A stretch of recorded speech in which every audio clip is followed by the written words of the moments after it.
Hello, everybody. Happy Tuesday. It's another episode of The Healing Home, and I'm your host, Michelle. Today, I was really looking forward to chatting with Lee Thunder Chicken. We were going to talk about cannabis. We were going to talk about his experience as a farmer, raising chickens, kind of getting back to the land and all, right? And unfortunately, he's had a few circumstances pop up throughout the day. It sounds like that is going to prevent him from being here tonight, which is unfortunate. And perhaps down the road, I'll be able to schedule something else with him and make that work. But in the meantime, as life happens, you have to go with the flow, right? And right before the stream, I kept hearing the Queens of Stone Age in my head. You can I can go with the flow. And I kept saying that to myself and I started singing it. And it's like that is one of the grandest lessons that this podcast has been teaching me is to learn how to pivot, learn how to be quick on your feet, and learn how to change course quickly if it needs to happen.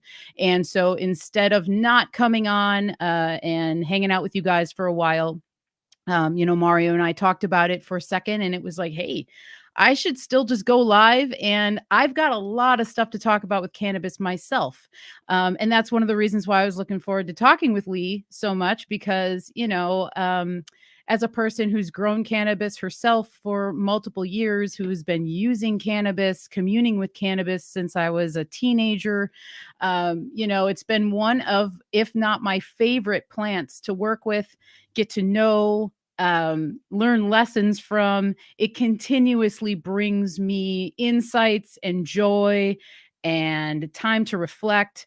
It has this incredible ability to open things up.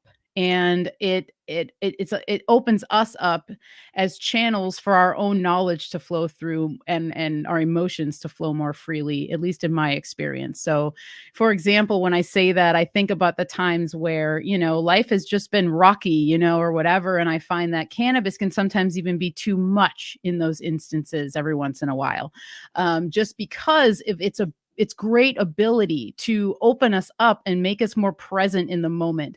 And so if there are things and circumstances in your life that are kind of giving you challenge, a lot of times cannabis will bring those to the surface, right? Because cannabis is here to help us through these times, to give us solutions, to kind of be a partner. It's been a partner for me and it's been a great partner. And so that's why I decided I'm just going to come on and talk to you guys today about my experiences with cannabis and the knowledge that I've learned. So anyone who's just joining us, Lee Thunder Chicken unfortunately had to cancel, and so we're just gonna go with it. And I'm very excited about this, and it's kind of appropriate because right before I have shows, the days leading up to it, I'm kind of like immersing myself in whatever the subject is that we're going to be talking about. So usually studying things, writing out my thoughts, going into books, researching the topic, so I've kind of been in the cannabis mode, and I'm always in the cannabis mode for people who know me, but I've been extra in it. And so one of the things I remembered was that, about maybe, let's see, I have it right here. So I have a class that I wrote and taught back in January of 2020. And I named it Cannabis Essentials, because this class that I'll just go through some of the things with you today was basically my way of kind of sharing the knowledge that I've learned. And I called it Cannabis Essentials because I looked at it like this is a guide for someone who's like maybe just starting out. And it's like the really good basics of what you might want to consider, things that you want to know about cannabis, how to prepare it, how to work with it, how to store it, things like that. What are cannabinoids? What's the cannabinoid system? What does that mean when people say terpenes? What are all these things? We hear all these words a lot of times, and there's plenty of people who know what they are, but there's also usually a lot of people out there that might not know, and they become buzzwords. And so they can just kind of be thrown around, but maybe people don't have like a deep understanding of them, which I'm not claiming to have the deepest understanding in all this stuff, but I'm just here to want to share kind of some of the stuff that I've learned. So, I've got some books that I have set aside because I love to give book recommendations for people because Mario and I are book people, so we typically like to share books. And so there's a handful of cannabis books that have been really helpful for me. So we can go through that. And I've got some products that I can share with you guys, and we can talk about whatever. So if people are out in the chat listening and you have questions or you have something that you might want to talk about cannabis related, throw it up in the chat. Let's just have a little back and forth and see how it goes. So if I start at the top of this class, I kind of went through like a brief history of cannabis, where I looked into maybe perhaps where does cannabis maybe come from? What are the origins, And a lot of my research led me in the East, showed me that this plant probably came from the East, but I'm not saying that that's entirely the case. It could have been in multiple places, but for whatever reason, the research I came across pointed me to a place in the East, which is where Russia, Kazakhstan, China and Mongolia. If you look on a map, they all converge at one point, and it's really cool. Actually, all four of those countries come together, and right at that center point is a place called Altai, the Altai mountain range. Now, my research led me to show me that cannabis actually originated in this area, and that area of the world is known as the lungs of the earth. I found that to be really interesting. And it kind of went along with the whole thing with cannabis. We're breathing in the smoke a lot of times. Um, Cannabis can sometimes be a really great remedy actually for people who have asthma, as weird as it might sound, but it kind of goes along with the theme of like treats like when you're looking at herbal remedies. So like something that might have an affinity for the lungs could also heal the lungs, or something that like smoke, inhaled smoke, depending on the type of smoke it is, could actually be healing or nourishing to the lungs. And so I found that that was interesting that Itaya was connected to cannabis, because there was like artifacts found in this area. So there were like hemp fibers and sewing needles that were discovered there in southern Siberia. They found these clay and gold vessels with cannabis residue inside of them, and that was unearthed in southern Russia. And then there's also evidence of hemp cultivation throughout northern China. And so from this region, it's said that then cannabis spread. Yes, light them up. That's right, Kyle, man. Let's see if that comes up. Oh, good evening, Michelle. Yes. Yeah, so anyone who's joining me right now, Lee Thunder Chicken couldn't come on, so I'm just gonna go for it tonight, and I'm just gonna share some stuff that I know about cannabis and things that I've come to learn about it. So as I said earlier, anybody who wants to throw up questions or any of their wisdom into the chat, feel free. So, this plant has been used for ages to heal people and ailments and all sorts of stuff, physical, spiritual, emotional, mental ailments have been healed with cannabis, and it's been used all in different degrees. And so, one of my favorite rabbit holes, and I'm just going to dig into books right away too. So as I start thinking of stuff, I'm not just going to sit here and read my class that I wrote, but one of the biggest eye-opening books that I read about cannabis. I've talked about this book before, Liber 420, Cannabis, Magical Herbs, and the Occult. This is by Chris Bennett. This is a fabulous read. It is a dense read. There's a lot going on in this book, but one of the coolest things that he taught me from reading this book is the history of cannabis going back to the biblical times, that cannabis and hemp was used religiously by the people that are talked about in the Bible and beyond as a major source of healing. Their main way to use cannabis was through anointing oils. So they would typically and I know there might be people out there listening that know exactly the recipe, or so if I miss something, correct me if I'm wrong. But there is the holy anointing oil that was said to be made with hemp, cassia, cinnamon cassia, frankincense, and myrrh, and poppy, and believe it's calamus root as well. I think that was the combination of the herbs that were used, and these oils were used to anoint the body as a means of healing. And so they also would ingest cannabis through wine. So they would infuse cannabis into wine and then drink the cannabis wine. And there's so many stories in this book of people basically like going into like a cannabis coma and having these huge revelatory experiences, and the whole idea that they kind of like died and came back, so like they would slumber for days and days, where to the point where people would think that they actually had passed on, but then they would come back, like they would come back to life. So that's kind of like the where some of the myths come of just oh wow, we thought they were dead, but they like were revived. They came back to life, and it was like thought that the cannabis actually took them on an existential journey where they learned other things about themselves, came back and then applied it, and the cannabis was the vehicle. They also would erect these tents, these fumigation tents, right? And they would use the cannabis as an incense.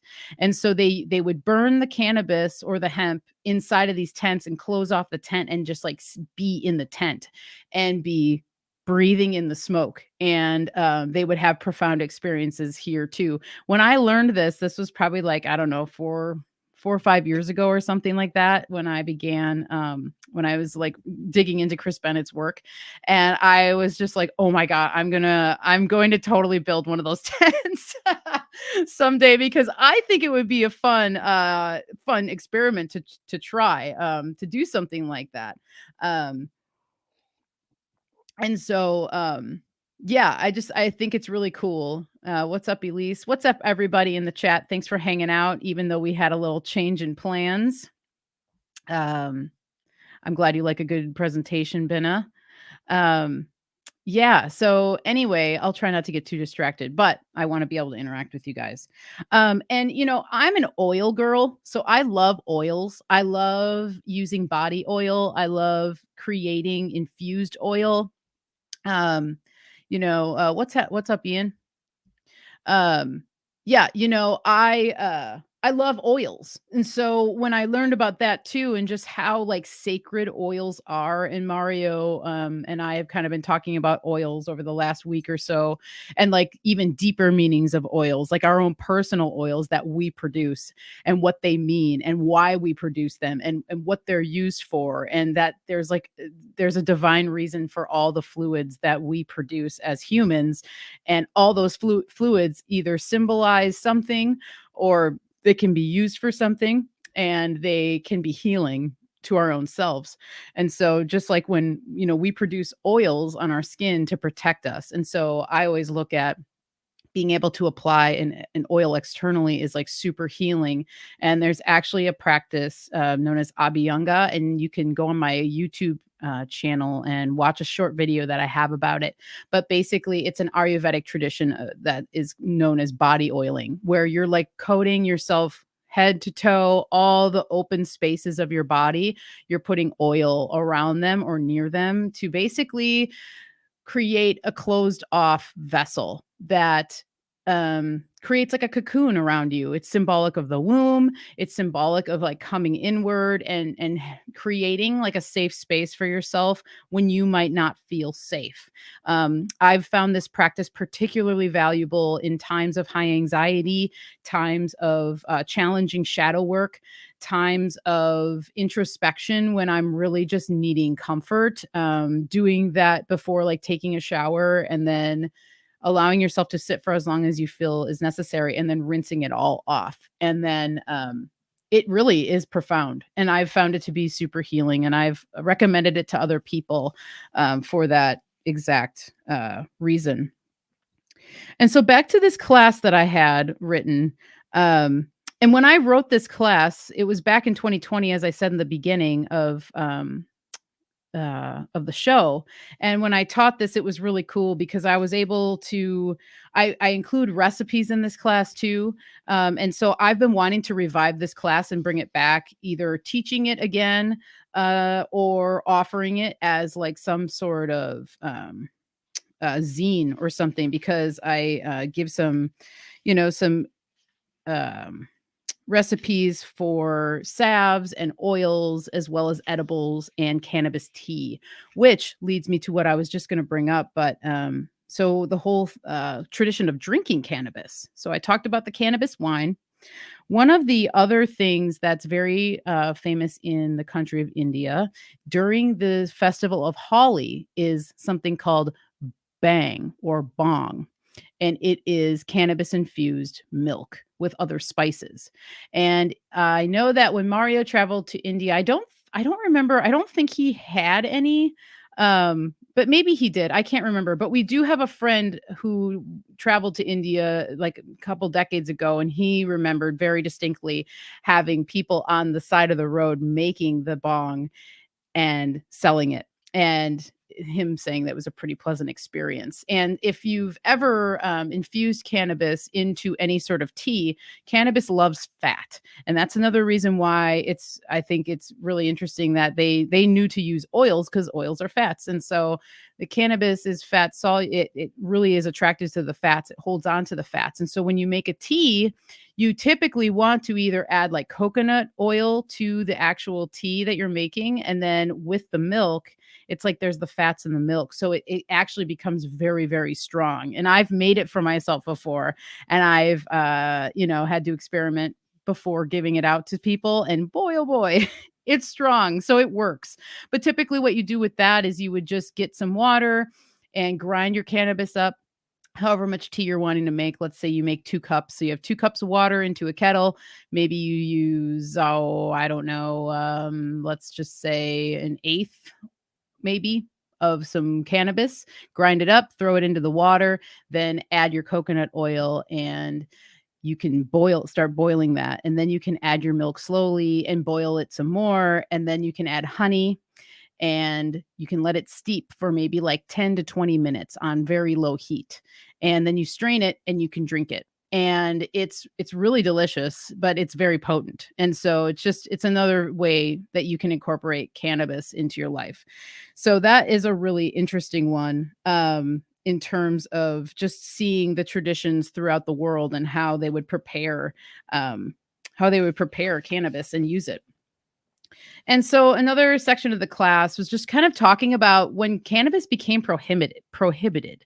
Okay. And it's so interesting when I researched this. It was so funny. Just like with everything, there's like this teeter-totter thing. Like, oh, first it's the bee's knees, and then it's totally demonized, and then all of a sudden it comes back, right? And we're in the back, we're in the section of the world, the time frame where it's back, right? Because now obviously cannabis is legal in almost all the states in the United States, almost all of them.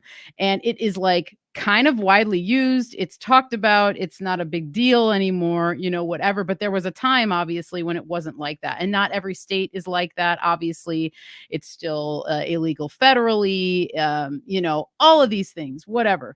But basically, so the Food and the Pure Drug and Food Act of 1906 granted the U.S. federal government regulatory power over drugs for humans, animals, foods, and preservatives, medical devices, and vaccines. So now this is 1906. I'm just going to read this. This act was the catalyst for the creation of the Food and Drug Administration, also known as the FDA. Once established, the FDA ushered in drug policy throughout the U.S. In 1914, the Harrison Act defined the use of cannabis as a drug crime. The propaganda film Reefer Madness was released in 1936 to strike fear in the hearts of parents and children alike. And in 1937, the Marijuana Tax Act was passed, making recreational use of cannabis illegal and medical use highly controlled. Known as a Schedule I drug by 1970, Schedule I, it's crazy. Known as a Schedule I drug by 1970, Cannabis was lumped into the same category as heroin, crack, and PCP. That is nuts to me, but it's not surprising. Oh, what's up, Pedro? It's 420. Nice. Right on, man. Enjoy. That's awesome. Glad you're here, dude.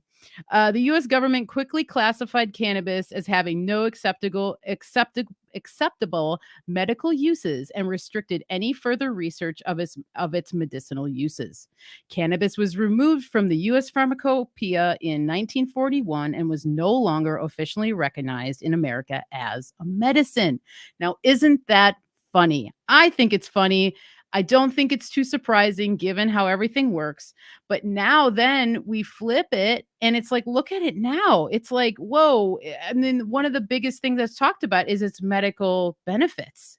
And it's been that way the whole time. But just like anything that is really helpful to us that can't be controlled by the system, typically, obviously gets the chopping block at some point. But as I was saying, it usually is brought back in. And so, because I have all this written and I wrote it, it's like I might as well just kind of go through some of it. And I don't want to bore people by just reading, but this part is really interesting. So, in 1996, California was the first state to legalize medical cannabis. The plant was heavily regulated, and in order to access medical cannabis, one had to be cleared by a doctor and obtain a medical marijuana card. From 1996 to 2012, 18 states legalized the use of medical cannabis, and in 2012, Colorado Amendment 64 was passed. This amendment would help legalize recreational cannabis, allowing individuals 21 and over to purchase cannabis from a licensed dispensary without a medical marijuana card. Colorado and Washington State were the first to legalize recreational cannabis. In January 2014, the commercial sale of recreational cannabis began in Colorado and Washington State, and by 2015, medical marijuana was legalized in 23 states. In 2016, California, Nevada, Maine, Massachusetts, and Vermont legalized recreational cannabis, and Michigan followed suit in 2018. In 2019, Idaho, South Dakota, and Nebraska still prohibit the use of medical and recreational cannabis, although South Dakota has decriminalized it. So, it's really an interesting little history going on here. And that's one of the reasons why I just kind of wanted to read through all that stuff for you guys, because by no means have I like memorized all these dates or whatever. But when I was doing the research, I found this to be really interesting. And now I'm seeing this same pattern happening with medicinal mushrooms. And so like I don't know if it's all of Oregon, but I know like specifically in Portland, mushrooms are basically, and I could be wrong, they're either decriminalized or they've been legalized. And so I can see the same pattern happening with the medicinal mushrooms. So now, just like when cannabis came back and became more legal and more accepted, the state gets their claws in it. they get their claws in it, and it's literally just like they've said in multiple documentaries with marijuana, it's seed to sale. It is tracked seed to sale. And I literally think the same thing is going to happen with the mushrooms. As much as I love mushrooms, I can see this going down the same path where it's going to be spore to sale. I mean, straight up, and I think it was like 3 months ago, maybe 2 months ago, there was a pop-up like mushroom dispensary that came up on the scene in Portland. And I literally think it lasted like a day or something like that. But a buddy of ours was telling us like there was lines around the block for it, and that's how much people want these medicines, and rightfully so. I feel as though we've all been like pigeonholed into these positions where you're either, able to get it legally or you're not, or it's accessible, but it's not. It's so freaking strange. But yeah, that's just one of the things I wanted to touch on with this whole thing. And so let's see. I'm just going to kind of cruise through some of this stuff. Big thing, a nice thing to focus on might be actually CBD, because CBD is very popular. Now CBD products for, I don't know how long, maybe a year or 2 years, maybe more, can be shipped freely, state lines and stuff. because the CBD is not as psychoactive. But the differences between the CBD and the THC, and how CBD can actually be used as an antidote if you've like taken too much THC. Now, I just learned this like last year. But it makes sense to me that it can actually like help to bring someone down a little bit, like particularly if they've had an edible or something and it was like too powerful. Having CBD on hand, as I've learned, can actually you know, be very helpful. All right, I'm gonna go over to the chat here. Do, do, do, do. Polymathing. Agreed. Michelle, seeing it being set up for the psychedelic mushrooms here in Ontario, pushing it big time, but not a whisper of chaga. Aha, interesting. Interesting. Right. So pushing the psychedelic mushrooms but not talking about chaga, reishi, lion's mane, things like that. Yes. That's a good observation. Yeah, it's just interesting to note. It's interesting to keep track of this stuff to see like what might happen with things. And I try not to project. I try not to get too into the future and all that stuff, but it is hard for me sometimes to not project certain things. But when you can see this stuff coming, you can be prepared for it a little bit better. And yeah, just kind of know what's coming down the pipeline.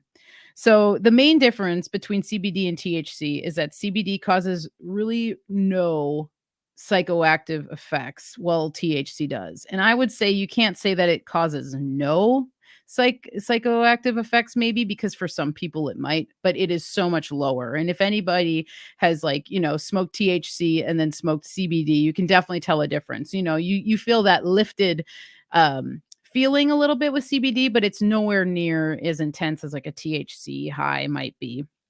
And then the same thing, I look at like cannabis and hemp, and sometimes people might think it's like it's a different species of the cannabis plant. So like hemp is cannabis, cannabis is hemp. That's a way I like to remember it. It's literally just a different strain, and hemp has like a 0.3% level of THC.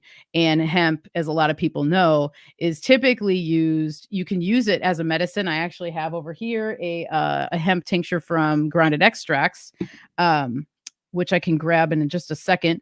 But yeah, so the hemp is usually used more for textiles, which is brilliant. And if anybody out there has had like hemp clothing, which I have in the past, it's awesome. And it lasts so much longer, and it's really durable and it's strong. And so they're making all sorts of beautiful things out of hemp.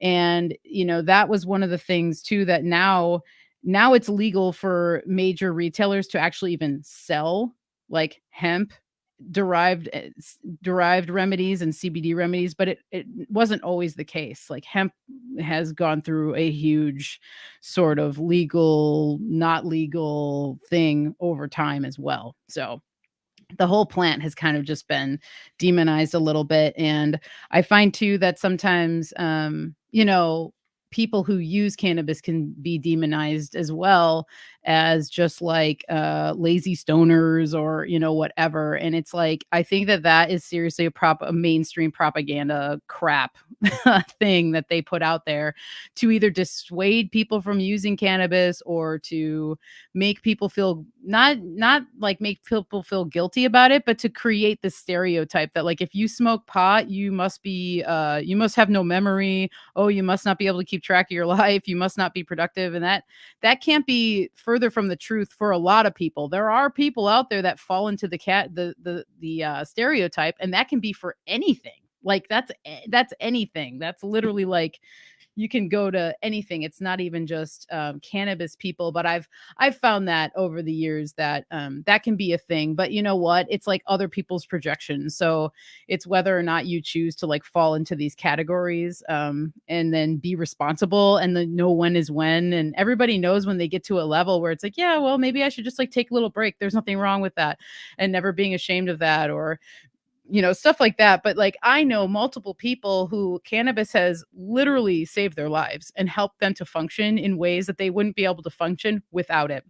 And again, that was another thing I was very excited to talk to Lee Thunder Chicken about, because I wanted to hear his journey with it. And because I think it's always really interesting to hear how people cultivate a relationship with this plant, because it's so awesome and beautiful. And that in and of itself is lovely to me. And I love working with it and I love growing it.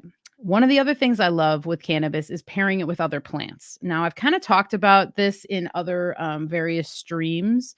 I know that we talked about it on the Vibrant with Capricorn herbs, because I connect cannabis with Saturn, actually. So cannabis was one of the plants that I brought to the table on that. And when I talked about it there, I talked about how it can be paired with certain plants like Damiana. It's really lovely to smoke with Damiana because it can kind of take the edge off when some people might feel very anxious by smoking cannabis with like THC cannabis. Damiana can cut that in half. Like, it really does help relieve any anxiety that might come. Another one that I love to work with cannabis together is calendula. And I have talked about this before. And calendula has really great anti-inflammatory properties, both for internal organs and external organs. And so I find it to be really, really lovely together with cannabis for multiple reasons, but specifically with skin health. Because when you're using it topically, because it can also just like bring down pain a little bit, and the combination of the two, they both love the sun a lot. Like cannabis, anybody who's ever grown cannabis knows that it needs full sun. It loves to be in the hottest sun, and it just thrives with it. And calendula is a plant of the sun. It also has like a resin to it. Calendula does. So when you harvest calendula fresh, and after you harvest it, your fingers are sticky because there's a resin, just like the cannabis. Not as sticky as cannabis resin, don't get me wrong, but it's still there. And so I find it really great for healing scars, things like that. With cannabis is really, really nice. Another one that I love to combine is white willow bark. And so white willow bark is great in many different remedies, but with cannabis, it is seriously, seriously awesome. Pain relief is its biggest attribute, biggest quality with the white willow. So then you combine that with cannabis, whether that be CBD or THC based cannabis. Yeah, it's great. And so I have a salve here, which is my CBD root and CBD cannabis root and white willow bark salve. This one has been such a great remedy that I've been making for at least 4 or 5 years now, and it really has helped a lot of people. It helps me a lot too. And I have cannabis root here too. And for anybody who wants to like, can you see it? Learn more about it, head to my YouTube channel, because I do have a short video. It's about 9 minutes that I made last year about cannabis root. Goes more specifically into some of the constituents in there, why it's used, why I use it, why I think it's valuable, why I think it might be underrated as a part of the plant that isn't typically used a lot. And yeah, dude. I mean, I was talking to James of Grounded Extracts about this during our show, and then I know that it inspired him to start using the roots. And that's what I'm like excited about, is like showing people that there's parts of this plant that typically aren't used, but they are really valuable. And so adding the root to any of the cannabis remedies just seems to drive it in deeper. And that was one of the things James and I talked about, because we talked about iboga, which is also a root medicine.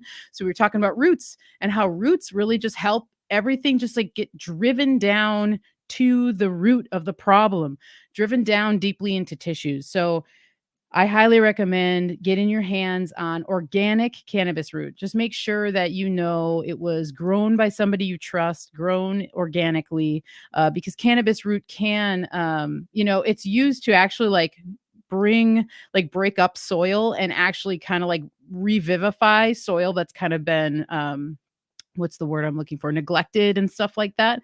So you just want to make sure it's a good reliable source when you're getting cannabis in general, flowers, all of it, but specifically the roots.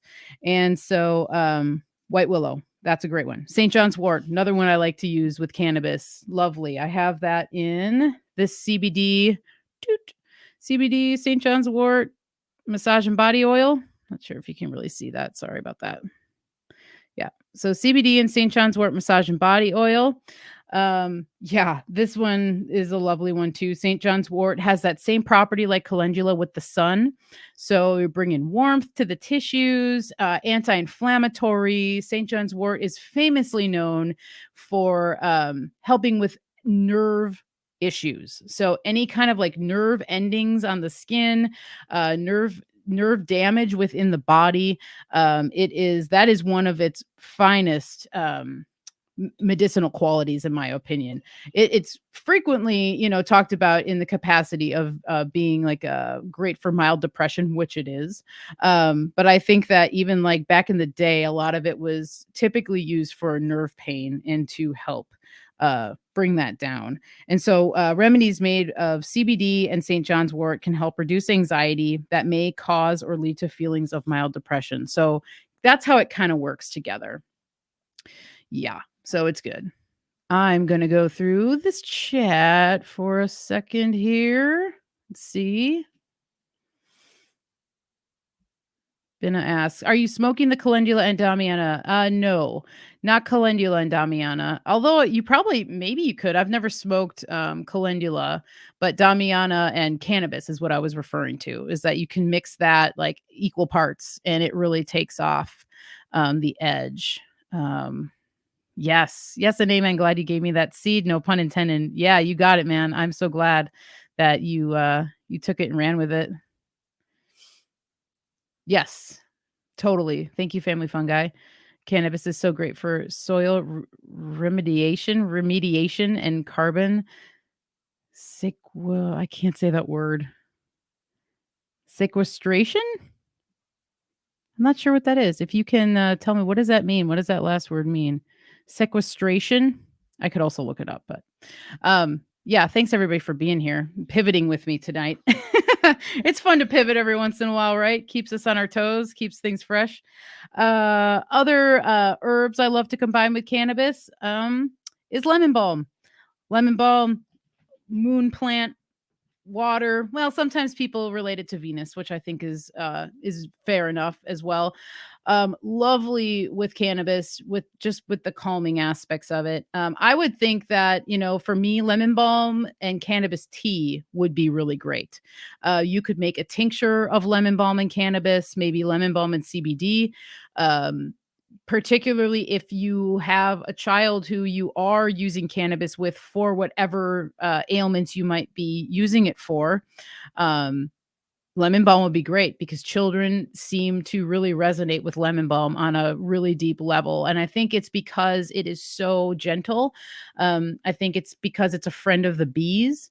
I think it's because it helps to stop a spinning mind, stop spinning thoughts.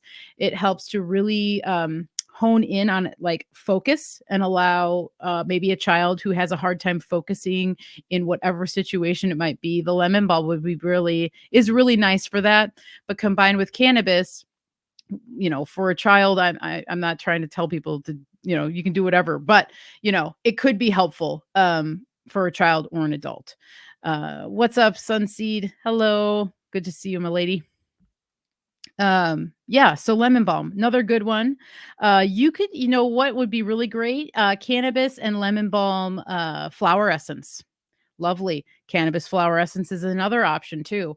I know down the road I'll do a whole class on flower essences because it's something near and dear to my heart. And flower essences, I love to make them and I love taking them, and they've really helped me a lot throughout my life.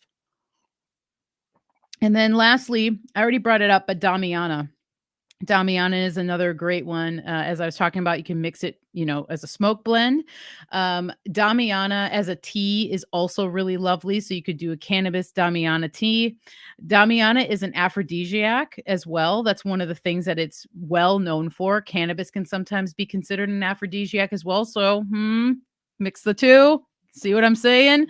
could make an oil. You could do all sorts of things with it. But yeah, this is a plant of Mars, Venus, and Jupiter, but it's ruled by the element of fire. So I think of the heat that cannabis loves. I think of sparking cannabis. Cannabis obviously is activated by heat. That's another thing I wanted to talk about because, I I always you sometimes hear different things about decarboxylation. Do you decarb? Do you not? If you're heating, some people think, well, if you're already heating the oil in, say, a crock pot, because the heat is going to be you're going to be using heat, you don't have to decarb or whatever. I've found that all of those things, out of all of those options, I always decarb first, always, because with a crock pot and oil, all crock pots, not one crock pot is created equal. So some crock pots, literally their low setting is pretty hot. And I've personally like burned whole batches of cannabis oil putting it on a low setting because I thought, oh, low, okay, great, that'll be awesome. But actually it was too much heat and it just fried the cannabis and then it actually burned the oil, and so the whole batch is just kind of botched. So from that experience, I always encourage people, if you have a crock pot, make sure it has a warm setting, put it on warm, and then but first decarb it, because your oil might not get hot enough to the temperature that it needs to actually activate it fully. Not to say that you can't make a great cannabis oil doing that and not decarbing, to each its own, but I'm just speaking from personal experience.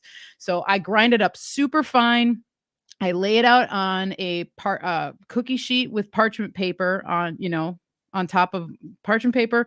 Then the cannabis, I put it into a 250-degree oven for 45 minutes to an hour. That will activate your cannabis perfectly, in my experience.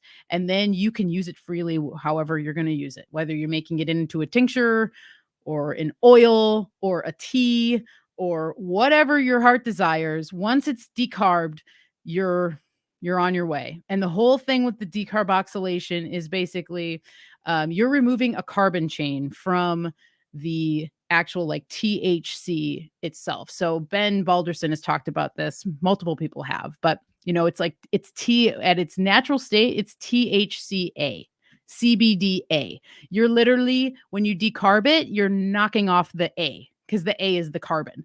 So that's the whole thing. And once the A is gone, you've activated it so that the medicine is going to be available, right? That's the whole point. We want the medicine to be available.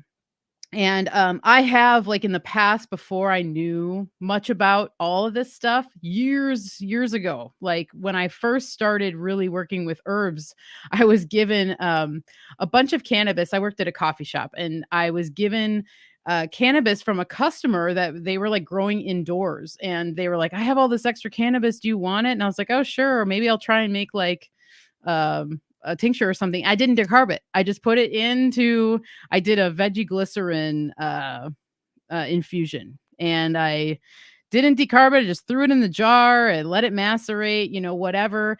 And it really didn't do much, right? It kind of was chill or whatever, but it wasn't like what I expected it to be. And so anyway, I've learned all these lessons over the years of just like trying things and what have you. What's up, Chance? Thanks for joining us. Thanks everyone for hanging out. Flat Earth Hippie. What's up, Hank?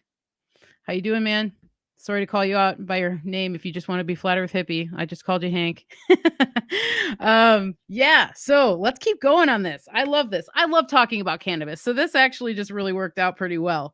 Another section of my class is cannabis oil and butter infusions. Butter. Loves cannabis, loves to be blended with cannabis and then made into cookies and brownies and Rice Krispie treats and quinoa. You don't always have to make something sweet. Say hi to Jenny B too. You don't always have to make something sweet to ingest cannabis. That's the other thing too. The famous electric brownies. from like the 60s, 70s, right? It's always a brownie, it's a cookie, it's whatever, which is delicious. And I love making all those things. But sometimes, you might just want to, you can literally just make cannabis butter and put that onto anything. So quinoa, noodles, pasta, veggies, you name it, you can do so many things with it. And there's all sorts of shows that I've seen, online where they have like a whole cannabis cuisine thing and they go through a whole menu, which is awesome, and that's really cool for the people who are like really into just like measuring out the right amounts and knowing how much is in there. I mean, it can be a beautiful thing. So, that's really cool. So I always have cannabis infused coconut oil and cannabis butter on hand at all times for whatever, needs I would have, right? Because I would typically make big batches of cookies and I'll freeze them and then I'll give them to friends and stuff like that, and we have a good time. So, fat and oil, just to run through, I have a whole sheet of, a whole page on the different types of oils that I find to be really great. Yes, Stacy Sunshine Pizza. Yes, great for cannabis, and you can throw some shrooms on there too. Polymanthine. Is there a specific non-alcoholic tincture base you find which works better for women? Oh, good question. I used to do the veggie glycerin. I don't do that much anymore. Um, but I find apple cider vinegar to be great for being able to make a tincture. And usually, apple cider vinegar can be turned into what's called an oxymol, which is basically an apple cider vinegar infusion that has been infused with herbs like a tincture. And then after you strain it, you add honey to it. And then it's this nice, like syrupy almost, remedy that you can take like a tincture. And apple cider vinegar is really great at pulling out plant constituents. And you could even do like maybe veggie glycerin and vinegar if you wanted to try that, because veggie glycerin is a really great vehicle for pulling out plant constituents and so forth. Yeah, you wish you had one of my cookies, I bet, man. I'll get you soon. I've got some in the freezer right now. So next time I see you, I've got some. Yeah, I've been thinking about um, edibles lately because I think that they're a really great way to get medicine to people that might not want to smoke. Maybe they have an aversion to smoke or, something like that. It's just really because you can monitor it really well if you know like the strength of the one thing that has cannabis in it. You can literally eat an eighth of it. You could eat a quarter of it. You can eat a half of it. And then you can kind of see what goes from there. And just a word of caution, I've had it before where, people have accidentally eaten things or haven't listened to instructions or haven't remembered that I told them that there was stuff in there. And hey, that's unfortunate and it happens. And so I always just recommend just label your stuff, just label it. And but what I've found, even when I've put labels on it, I've put signs out, people still don't read signs, and it's unfortunate, but, it's kind of like if you haven't read the sign or you're not paying attention, but it's kind of on you. I hate to sound that way, but I just tell people just label it. Just put a little sign on it that says cannabis or medicated or whatever. You'll alleviate yourself of some headaches down the road, even for your own self, because I'm sure there's people out there that are fine with cannabis and they've forgotten to label something, they eat it and they're like, oh shit, okay, I ate that. But anyway, yeah, so okay, just running through oils that are very good with cannabis. So terpenes found in cannabis are fat soluble, making oils and butter the best mediums to extract the medicinal properties of cannabis. Oils high in linolenic which is omega 6, and oleic omega 9 acids with high smoke points tend to produce the most nourishing and potent cannabis infused oils, which is why I mentioned coconut oil. So that's a great one. That's a great place to start. MCT coconut oil, which is fractionated coconut oil, which stays at a liquid state at all temperatures, is very, very common these days. Specifically, a lot of times when you buy a cannabis tincture, it'll be labeled a tincture, but it'll be in a base of MCT oil. So it's technically not a tincture, but they sell it as a tincture, and I understand why they would. Just it's like easier marketing and stuff. But it's basically just an infused oil, but you can take it like a tincture. And then you have the unrefined coconut oil, which stays solid up until 76 degrees. So that's another great one. If you're making salves and stuff, any kind of cream, a cannabis infused coconut oil, brilliant. Olive oil is really great too. It's such a great, just common old school oil that is readily available. You can get decent oil for a decent price. Great to have on hand for any herbal infusions, cannabis definitely included in that. Sunflower oil is another one that I love because it's so light and it's very cooling to the skin. So if you're making something that's specifically for helping with inflammation, to reduce inflammation, sunflower oil could be a really good option because of that. It's also really high in vitamin E, and vitamin E is super nourishing to the skin and everything, all parts of the body, basically. And it's really high in polyunsaturated fats. So that can be a really great option. Grapeseed oil is one of my go-tos with cannabis as well, high in linoleic and oleic acids, as I said in the beginning. It's really highly absorbent for the skin and the hair. Another reason to use it because it can just get into the system a little bit quicker. And lastly, grass-fed butter. That's my, like I said earlier, it's my go-to. I like to have a batch on hand almost at all times, just because you never know when you want to use it or need it, or have somebody that might actually reach out to you and want you to make them something. I've had that over the years where we had a friend of ours, his name was Bud, and oh my gosh, I made him cannabis brownies one time, and I, like, opened the floodgates, and it was so funny. Rest in peace, Bud, but, yeah, he brings joy to my heart just thinking he would come over to the house and just, like, be, like, at the door and be like, "Cookies, cookies," and I knew he'd run out of cannabis cookies, and so I'd make them some more. So the skin nourishing oils that you can use in combination with cannabis infused oil, rose hip seed oil, one of my favorites of all time. This is what's known as a dry oil. And by a dry oil, that usually means that it absorbs into the skin really quickly. And when you put it on your skin, it doesn't leave your skin like super shiny, or like there's some oils that you'll put it on and you can see that there's like, you have like an oily face from maybe applying an oil. Rosehip seed doesn't really do that, actually. I mean, unless you put copious amounts on your face or something, but it absorbs really quickly. It's super high in vitamin C, which is lovely to help with like fine lines, evening skin tone. If you typically have like a redder complexion, which I sort of do, it can be really great for people who have complexions like that, because it can actually reduce that redness. Rose, think of that, and like. Rosy complexion, rose hip seed oil usually will be an ally. Argan oil, lovely nut oil. I believe Moroccan. Yeah, it's from Morocco. A lot of it comes from Morocco.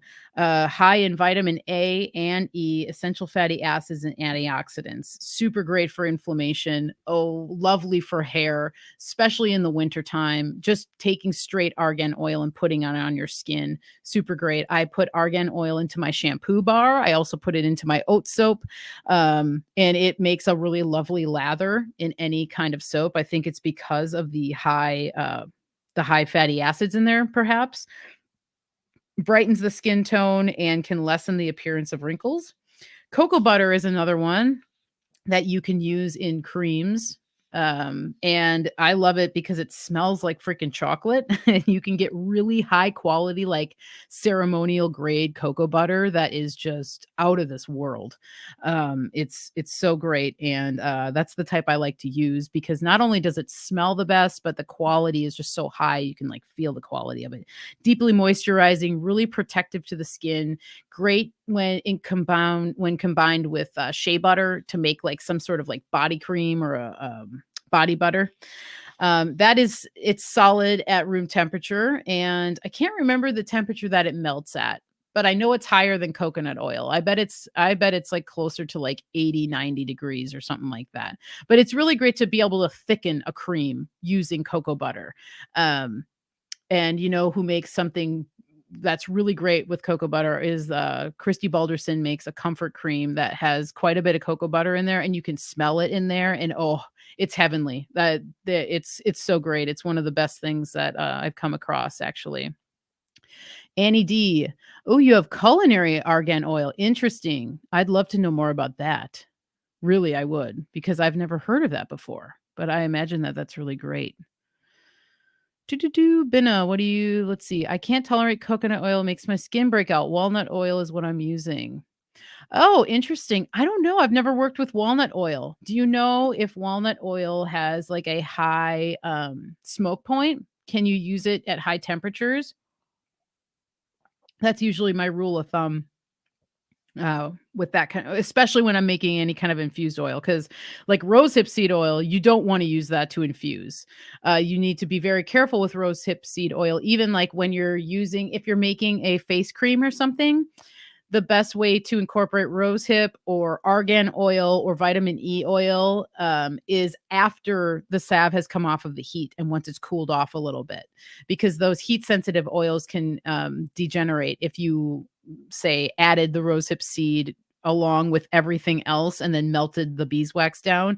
You could actually, kill off some of the beneficial attributes of that oil. So there's all sorts of little rules of thumb. So I'd be interested to know about the walnut. Hmm. So, okay, it hasn't the culinary argan has a nutty smell, yummy, but I don't know how to use it. Gotta give to the cat, but he likes ghee. Oh, yay. Yeah, cats love butter. Our cat loves butter and ghee. Oh my god. He loves coconut oil too. He'll just like eat I have a little dish of coconut oil out for him at all times, and he loves it. It's so good for them. It's really good for their digestion, just as it's good for us. Same things. Their coat is nice and soft and shiny after eating it. He just loves to eat it. We found that out at because I would use coconut oil just as a moisturizer, just straight coconut oil, and I would go over to Mario's apartment and Carl, our cat, would just like jump on me and start licking my hands, and we couldn't figure out why he was licking my hands until I was like, oh man, well maybe he likes coconut oil. And then the rest is history. Now he gets coconut oil every single freaking day. Okay, yeah, so going on with the class, in this class again I run through just how to make butter and oil infusions.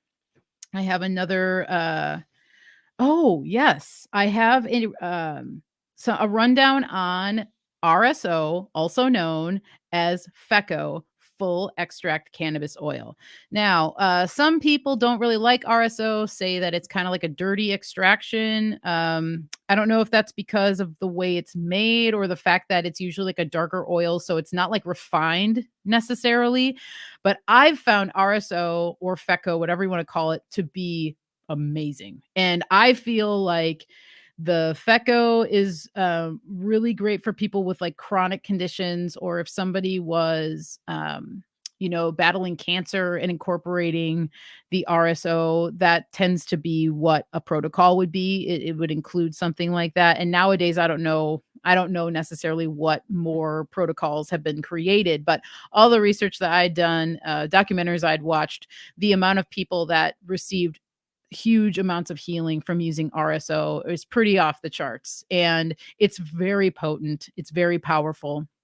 I can remember taking something like the tip of a freaking toothpick worth and feeling it, so it's definitely a strong extraction. Can be made at home. You can make it very simply by using like a rice cooker with Everclear.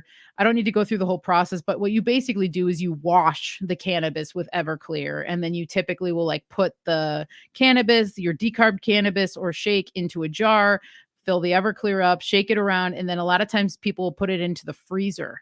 And then taking that out of the freezer, and then you're actually putting once the cannabinoids have been imparted into the alcohol, you strain off the cannabis, and then what you're left with is a potent extraction in the Everclear. And then from there, you evaporate the alcohol off of it, and what you're left with is the RSO. Now, you can do this in a rice cooker, as I said.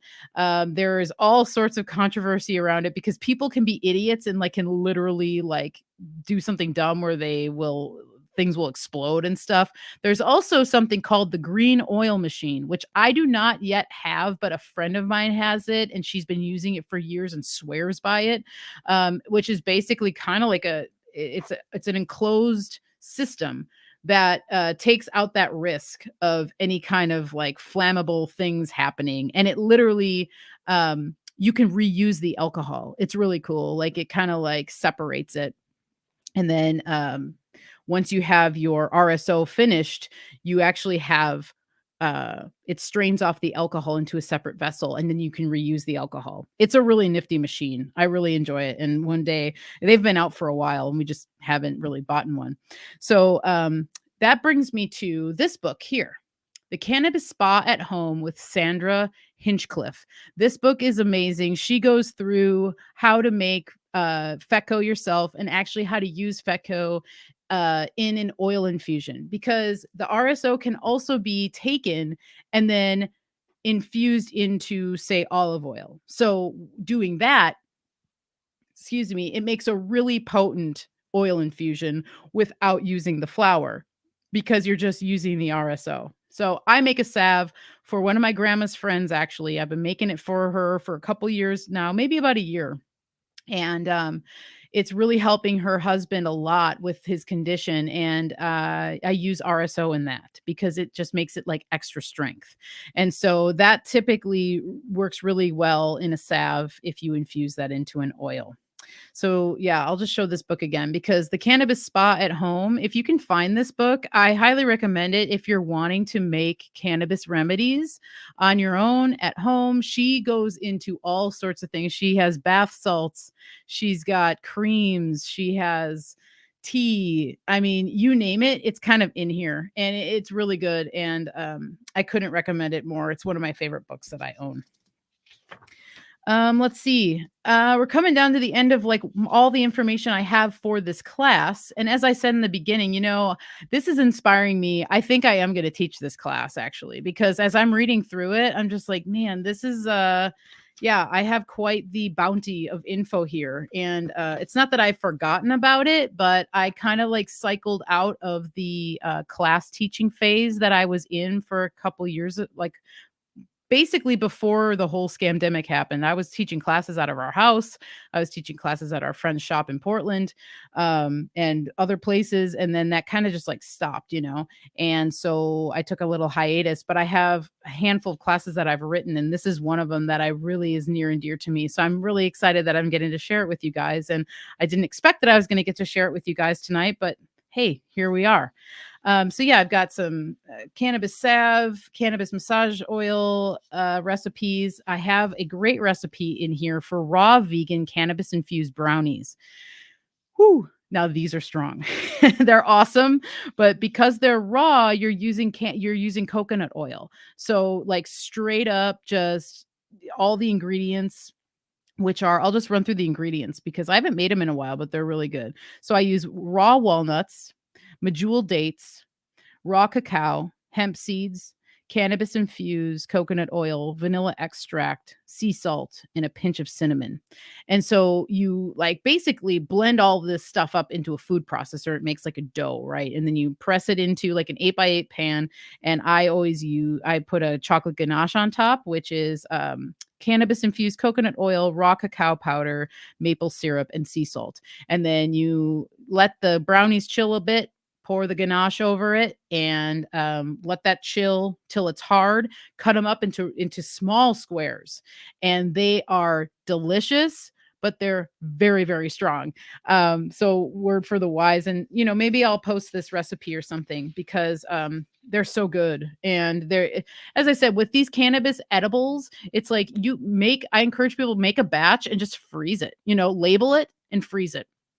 And then you'll have it, because sometimes you make stuff, it's like, unless you're going somewhere where a lot of people are going to be who are going to want it, sometimes you can make things ahead of time. And then if you're going out or you have some friends, oh, they would like this, and you can just pull it out of the freezer, right? And then the last thing was this. I make, this is my own recipe for tea, but I just call it a sweet and spicy cannabis milk tea. And so as I was talking about in the beginning of the of the stream that you can make tea out of cannabis, and it can be really great. So this makes about 20 ounces, but I use a half a gram of cannabis flower, decarbed and finely ground. And then you're adding grass-fed butter or coconut oil to 2 cups of water and 1 cup of half and half or nut milk, a third cup raw honey, 2 cinnamon sticks, teaspoon of ground ginger, fourth a teaspoon ground cardamom, 3 pinches of ground nutmeg, 2 pinches black pepper, and you add that all into the pot and you infuse it, you let it cook a little bit, and boy, it is so great. It's really good. It's very strong. It can be made in advance and then stored in the fridge for like maybe 5 days, up to 5 days, whatever, use your discernment. So what you could do is you could make the base batch of that, right? And then you could make a regular tea and you could like literally use the cannabis tea as your creamer. That's a way to do it. If you don't want to have the whole cup of cannabis tea, you can do that. And so there's all sorts of options. And I love cannabis, if you haven't noticed. And, it's snowing right now, but my mind has just been thinking so much about spring and starting plants. And it's just about time to be starting seeds. And I'm thinking about cannabis and all the great memories I have with growing it, especially out where we live now, where we live more remote. So there's not really the fear of kind of like people in the city seeing it or smelling it or whatever. Because, I will say we did, when we were living in Portland, it's probably like 7 years ago, we were growing and our plants got stolen right out of the backyard. Like, boom, I opened the blinds one morning to the backyard and they were gone. And I just was like, oh my God, I was devastated, but it was a great learning lesson in so many ways. And so we didn't grow for a couple years while we were still in Portland because it was like, it's not even worth it. It's just not worth even the energy it attracts of somebody who wants to come and steal your stuff, right? Why even do it? And so anyway, that was a big learning lesson for me. And one of my big learning lessons from it was like, I didn't protect them enough. And so as much as that hurt me to like realize and stuff, it really helped me to just kind of like you have to think about this stuff, and it's a real deal. And so anyway, that's just a little side note, I guess, of all this stuff and now how it is. And certain states have accessibility to be able to grow it, and there's limits and there's this and then that. But, if you're into it, I just, look into what you can and can't grow in your state, and you might be surprised. So what's up, Slick? Hugs back to you, my friend. Good to see you. What's up, Mary? Good to see you. Thanks for coming by. Jenny B. We need a heady cooking show. Yes, let's do it. Oh my God, I would so be down. I've seen stuff like that on YouTube and I'm like, oh, this is the best. Just a cannabis cooking show. Let's go. All right. So I did pull a few other things. Let's see. Oh, okay. Book recommendations. Another book here. Doot. Sorry about my tea stain on there. Cannabis Pharmacy, The Practical Guide to Medical Marijuana. This book is really great. I learned a lot from this book. Goes into all sorts of details about growing, about what is cannabis, what are the systems in our body that work with it, how does it work, what are the chemical constituents, what are some of the what are some of the strains that are really famous and have been famous for years? What ailments can we help heal with cannabis? So anyone who wants to get like a pretty, as my class was entitled, Cannabis Essentials, I would say that the Cannabis Pharmacy book is kind of like that. And so he even has a recipe in how to make a tincture, how to make topicals. He talks about the different temperatures and boiling points of cannabinoids and terpenoids and all this really great information and some of the history that goes along with cannabis. And then the other book I pulled is Ed Rosenthal's Marijuana Grower's Handbook. This is a really good one. Ed Rosenthal, he's a kind of a famous pot guy. It's the official course book of Oaksterdam University, if anyone's wondering. But I like this as a reference. There's really good information just about soil health, lighting, indoor versus outdoor, designing your space if you're growing indoors, how you can trellis certain plants. God, you name it, it's kind of in here. How to identify certain pests, certain conditions like powdery mildew, all these things that just happen with this plant. Although this plant is it's so potent and powerful, but it's vulnerable. It's a vulnerable plant. And so that's one of the things I've learned about growing it, is how much it takes a lot of care and nurturing and time, in my opinion. You have to pay attention to it, because it can easily be taken over by a pest overnight and you didn't even know it. Things can be developing like underneath the leaves that you might not see. So this book, Ed Rosenthal's book, goes into a lot of that kind of stuff. It's a great handbook, and so it's a good one. I was gifted that years ago, and it's been in my arsenal ever since. A couple other things that I wanted to just touch upon: cannabis and DMSO. Love it. Freaking, I love DMSO for lots of reasons. I use DMSO with different plants. I use DMSO just as it is, as like a facial toner, as a scalp rejuvenator, all sorts of stuff it's good for. But with cannabis, it's really lovely because, as DMSO does, it helps to drive things into the system super quickly. And I'm not very well versed in making tinctures with DMSO. I know Ben is around and she is. So if people have questions about that, you could probably ask her. But I work with DMSO more topically, in the way of like, I'll either make something like in a 40% DMSO dilution in aloe with rose water and the DMSO, and I'll use that as like a facial toner, right? And then so once the facial toner's on, you have the DMSO on. So then, just word of caution, anything you touch, anything you apply after using DMSO is going inside of you. So that goes along with clothing. If you're wearing synthetic clothing, if you've just put on DMSO and something like that, and then you put on pajamas or whatever dyes or chemicals or fabrics that are on your skin, that's going to go into your skin. So word to the wise with DMSO, you do have to be careful with it. But just like people get freaked out by using lye in soap, it's like, it's not to be, it shouldn't be feared. You just have to pay attention when you use it. And that is really where it's at. And yes, Sunseed, you're asking what's a good DMSO research? That's a good question. Yeah, because Amanda Vollmer's book is great. Hers is one of the only ones.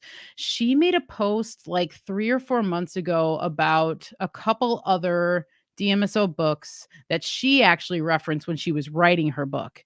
So it might be in her Telegram. Binna might know as well.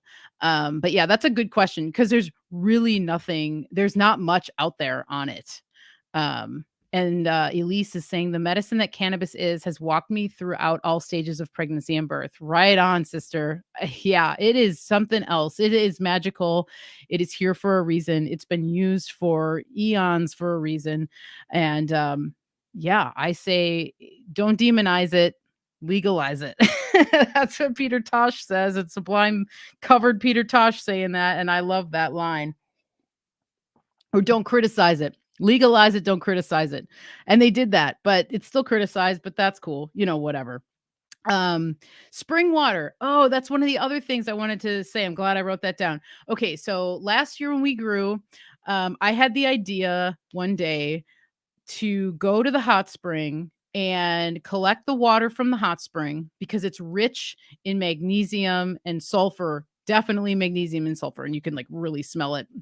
This particular hot spring anyway. And there's a few other trace minerals that are in there, and I have them listed somewhere. But anyway, I had the idea. I was like, I wonder if using the hot spring water to fertilize the cannabis would be a good idea. So, well, one of the only ways you find out a lot of times with this stuff is by doing it. So I went and collected the water. I came back and I let the water sit for like a day or two or whatever in an open vessel. and just like a gallon jug that was open, and then I watered the plants with it along with the other supplement, the regular watering that I did. I kind of basically just used the hot spring water as like a supplementation, and whoa, it worked. It helped a lot. And I really noticed the difference in the quality and the vibrancy of the flower that we produced last year versus the year before. And the year before we produced beautiful flower as well, but I've been finding, and we've both been finding, that the stuff from this year, there was a different boost to it. We also relocated it too, so it was in an even sunnier spot, so that could have something to do with it. But I do think that hot spring water really really worked. And I can't say that not all hot springs are created equal, so there'll be different nutrients depending on where you are in the country and stuff.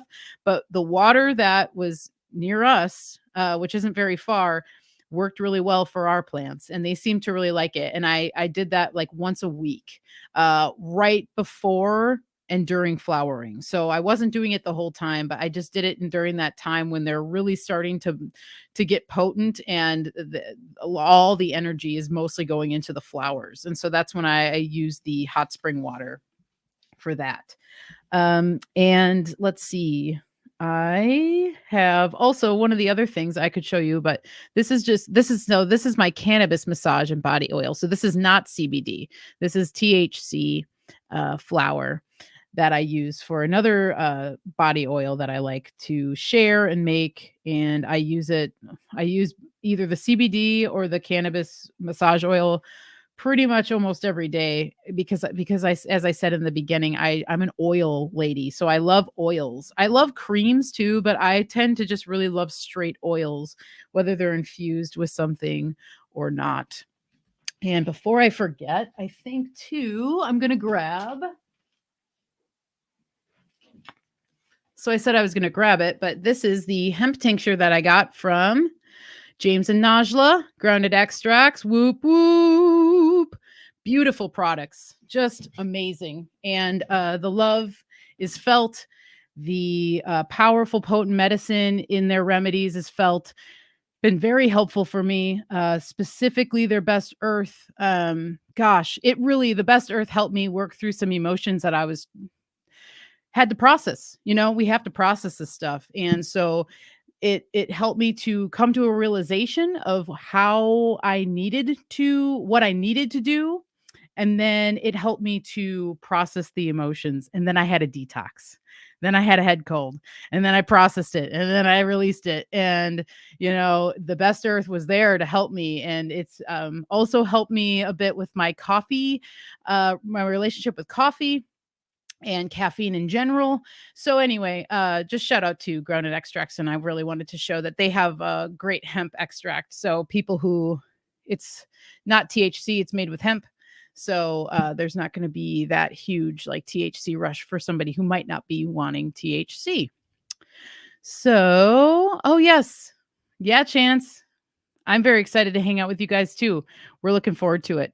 We will be on Vibrant. So me, Kyle, Mario, and Slick and Chance will all be going live tomorrow with Vibrant for the Pisces plants. So that'll be really fun. Everybody should come and hang out with us. We've been doing this herbal series that's just been really fun. And it's been super motivating to me. And it's been helping me cultivate a deeper relationship with Kyle, which has been awesome, because I love Kyle. I love Tippy Canoe and Serena and what they're doing. And it's so cool because I feel like there's been this like full circle thing with Kyle and Tippy Canoe, because I'm from Milwaukee. And so when I first found them, it was kind of like, I didn't even really know that they existed. And I was home for a visit. This was years ago. And I went down to Bayview, which is one of my favorite places to be in Milwaukee when I go home to visit. And I was like, wow, there's an herb shop now. What? And then I went in and I was like, whoa, this place is freaking amazing. They're making all their stuff. Oh my goodness. They're super nice. Wow. And so then just over the next couple years, like then I took my mom, and I was like, Mom, I need to take you to this herb shop. And now every time I come home, my mom and I go to Tippy Canoe. And now here we are doing streams with Kyle, and I'm learning so much from him. He inspires me. Just he's such a wealth of knowledge. He inspires me to be a better herbalist. So yeah, it's really great. And all of you guys inspire me. And Chance, you're motivating me to up my game because we're doing these shows every month. And yeah, it's just fun. So things are flowing and moving. So I'm just happy to share this time with you guys tonight. And thanks for hanging out. And I think in terms of cannabis stuff, I'm pretty sure I shared everything that kind of came to mind on the fly, totally on the fly. And, best wishes to Lee Thunder Chicken. It sounded like it was pretty stressful. He had some car issues and some a goat. Maybe there may be something with the goat that happened, and so I hope everything pans out for him, and perhaps we can figure something out down the road. And so with that, let's see if there's any other people that have something in here. J-Lo, before I do my last final announcements. All right. Would you recommend the massage THC oil for someone with arthritis better than CBD? Good question. Well, the THC could be a little stronger, but I would say the CBD, at least my CBD oil, has St. John's wort and white willow bark in it. So in that case, I would recommend the CBD because of the St. John's wort and the white willow plus the CBD tends to be really nice. But I'll say my CBD, cannabis root, and white willow bark salve could be even better for the arthritis. And I've had multiple people with arthritis who have used it and have continued to use it. So just a thought, but the massage oil could be helpful as well. All right. Anything else? Yes, Jenny B. We will be talking about the psychic dreamy herbs. Oh yeah, it's coming. Me and Kyle were talking about that of like we're leaning into the dreamy time, psychic spaces, watery spaces with this one. So yeah, we'll bring it tomorrow at the rant. Yeah, thanks everybody. I'm glad you guys are enjoying it. And all right, so with that, I will do my typical announcements. We've got some new announcements, so if you want to stick around, feel free, but obviously feel free to leave. So next week's show, at Lainey of Greener Postures, Lainey or Lonnie.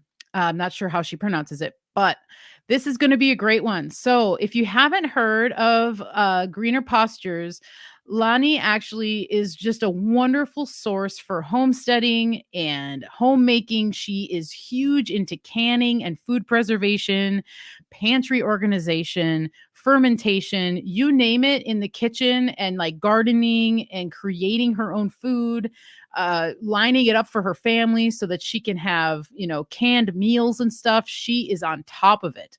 So her project is called Greener Postures, and I'm going to be talking to her next week, March 7th at 4 p.m. here on the Healing Home. You can find her on Instagram at Greener Postures. I know that her and Legs and Buffalo False Reality Check are pretty close, and so they have a lot of crossover in what they're doing. And I actually was introduced to Lonnie through Legs via like internet-y stuff. And when we did our interview months ago, she told me about Lonnie, and I've been following her ever since. She's doing really great work, and I know that she has her own podcast too, but we'll get into all that stuff next week, so you guys can come and hang out with us then. All right, so here's our big announcement. So last Thursday, every Thursday. So now Chance is still out here. Chance is my one patron right now, and I appreciate you so much for being my patron, brother. It means so much. And my first initial offering for patrons was going to be my last Thursday live stream, right? And so Mario and I did the last Thursday live stream, and it's up there on Patreon. So anyone who wants to become a patron, they can have access to it on my patron page. Mario and I just we riffed a little bit. I talked about herbal cigarettes and herbal smoke blends, and Mario talked about the moon card. And so once we did that, we both were like, you know what? Like, I feel like we need to turn this into our show. So Mario and I are going to have a Last Thursday live stream every Thursday, and it's going to be called Last Thursday, and it's going to be Mario and I's show. So it'll be Mario and I coming to you with subjects that we want to talk about, and we'll be able to interact with you guys in the live chat. So we're going to be doing that. Our first one that will be public is going to be this Thursday on the 2nd, and it's going to be 6 p.m. Pacific Standard Time. So we have been talking about wanting to do something together. And when we did the last Thursday, and we were both kind of like, man, this would be really cool if we could just open this up. So sorry to any patrons that may have been excited about having a private live stream, with me just on Thursdays. You're still going to get the updates for the, my full moon offering early. That is still going to be totally available for all patrons, and you're going to be able to be on a wait list and order the product early and stuff. But last Thursday is now going to be a total public open thing with Mario and I am really, really over the moon about this one. I'm very excited, and yeah, it'll be fun. So that's coming up this week at 6 p.m. Patron, if you're interested, patreon.com/thehealinghome. I've got 3 tiers, 3, 6, and 9 that you can support me at if you feel as though you would like to. Very much appreciated if you do. Full moon offering is still the horseradish fire cider. The full moon is going to be on March 7th. So this will be around for about another week or so, and then it's going to cycle out into something else. So I still have some of those available, and that is a really great remedy. Been loving it, having it. I've been using it in all sorts of ways, culinary wise. It's nice to add into certain things. And here's my menu for anybody who's interested. I talked about the CBD cannabis root and white willow bark salve tonight, as well as the CBD and St. John's wort massage oil. I have one of the CBD oils left, and I've got two of the CBD salves left right now. So if anybody's interested in any of those things that you see up on the screen, you can send me an email, michelleshealinghome@gmail.com. That's the best way to get a hold of me, email, or you can text me 503-568-1569. And you can set up consultations with me that way. If you have any questions, if you want to order products, that's the best way. And then michelleshealinghome.com for any other things that you'd like to see. Lastly, Mario is doing a live stream on Friday. He is going to begin going into Illuminati symbolism, and he's also going to go into it in the way that it relates to what you guessed it, the pole, northern symbolism, and how it crosses over, and all the things that he's been able to kind of decipher with the new lens through the polar tradition. And it's pretty awesome. And I think it's going to be quite informative for a lot of people. And as most of us know, the Illuminati symbolism, or the all-seeing eye symbol, has been an area of intrigue for many people forever. And it's used in the way it's used for a reason. So he's going to drop some knowledge with that. So I don't think he has a time on that yet, but it might be like an afternoon stream, maybe around like 2 or 3. So Symbolic Studies YouTube channel for that one. And with that, I think that's going to do it. Thank you. Oh, glad to hear the fire cider helped, Rachel. That's awesome. I'm loving it too. Fire cider too, what I'm going to try this year when I make it again, traditionally what they would do is they'll make it with the moon cycle, and they bury it underground. So they'll bury it for multiple moon cycles, and then dig it up, and then strain it and use it. And I think that would like take it to the next level, because then you're getting that like grounding energy. And then in the fire cider, you're using a lot of roots, a lot of things, like garlic isn't a root, obviously, but it's grown underground, onion, ginger root. I used horseradish in mine.